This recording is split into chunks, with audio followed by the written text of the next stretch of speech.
Okay, we'll see how that looks. So I just want to provide the best quality of video, right?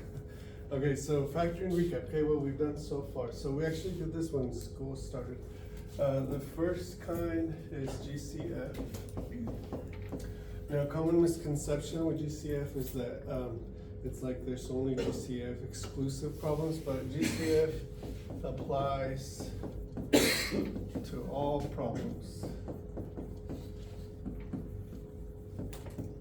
And you start learning about GCF like back in elementary school. But here, you know, we had the x's and all that.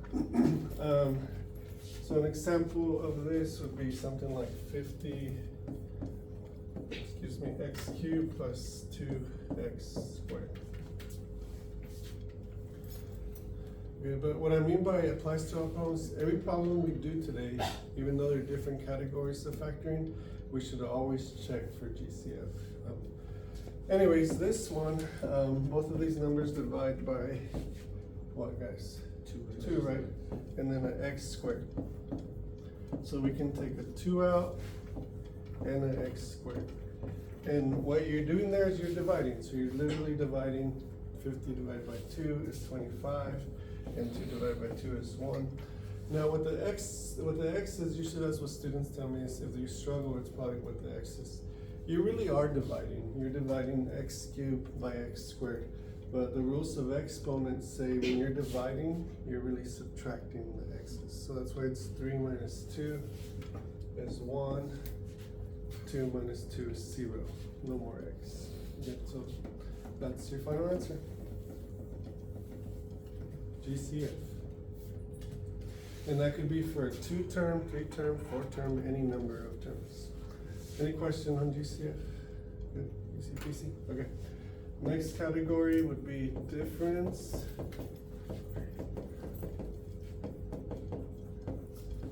of squares.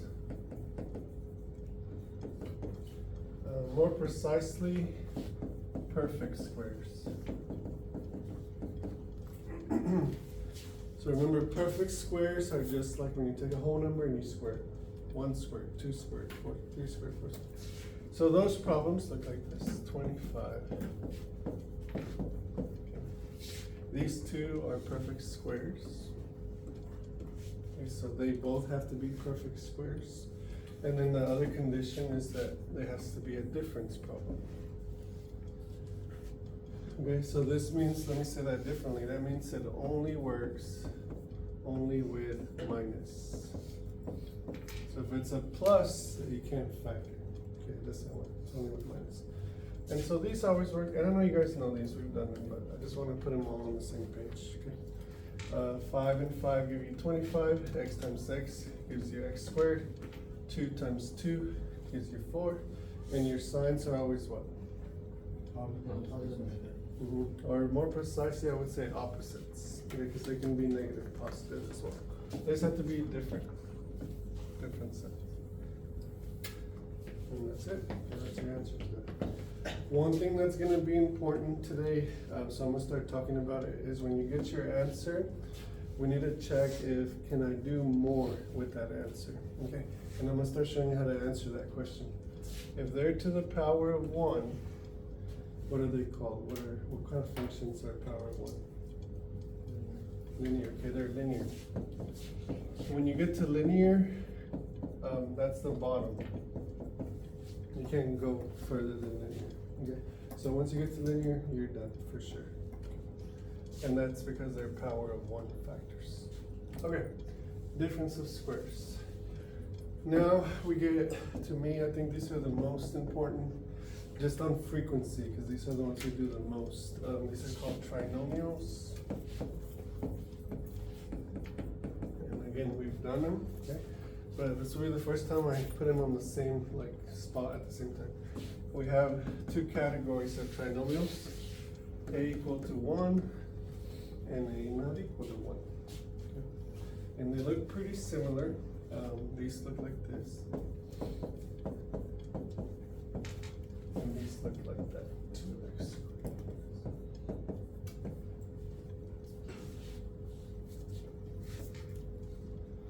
I think that was the issue. I think it looks better now. Those too close. Okay, so notice they're very similar. Okay? But notice that the names make sense now. Look, it's A equal to 1 because that's 1 right there. That's why they call that. And these are A not 1 because that's not 1. Okay? So here's how they work. Okay, they both break down to 2 parentheses. They both do. On the first category, you just put x times x, because that's what gives you x squared. But here's where they're a little bit different. On these, you have to write this twice. Or this one makes sense, because x times x is x squared, but this one doesn't make sense, because 2 times 2 is not 2. Well, that's because we reduce later, right? So this one, to me, it's like a number puzzle. It's just one number times one number multiplies to this number, but adds to that number. Very good, guys. Thank you. Okay, -7, +5. If you have trouble coming for tutorials, I know how to fix signs. Okay. If you have trouble with signs, let me know. So that's your answer. By the way, in parentheses, okay, let's connect this to what you were kind of doing yesterday, okay? I was telling my other students, like, if you start to connect the math, like this is not an isolated topic, like you start to connect it, that's how you can excel and like do better. For example, you guys know from yesterday, these are your roots, right? Those are your roots. Roots mean x-intercepts. Root. I know this is a quadratic right here because it's x squared, so that's gonna make a parabola. And now you know that it touches at -5 and it touches at 7. And we also know the y-intercept, right? For y-intercept, what's 0 every time? For all y-intercepts. X is 0. Okay, so check this math out. Let's put a 0 here and a 0 here in our minds. 0 squared is 0. 2 times 0 is 0. Our y-intercept is -35. Okay, and that took me a whole 2 seconds to figure out. So this is not just a rough sketch; it's a super accurate sketch because I know all the important points. Okay, but that's what I want you to be able to do when you do stuff like this. So that's the reason why we factor, because it gives us this information.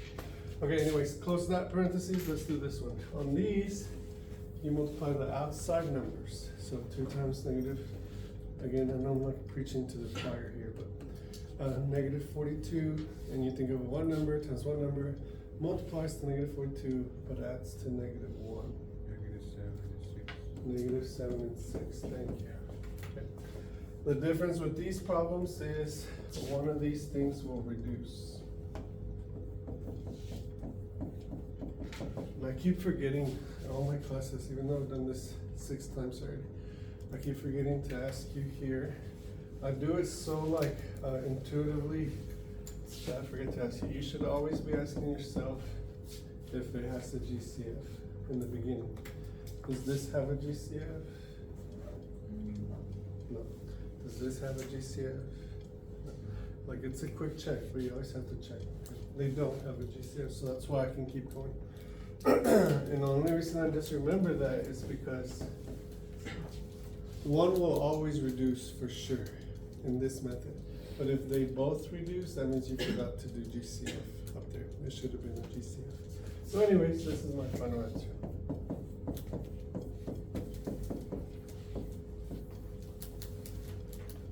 That's it. That's what we've learned so far. Okay, those are the 4 factors. You had, I think it was mini quiz 1-1 when we did this way back at the beginning of the school year.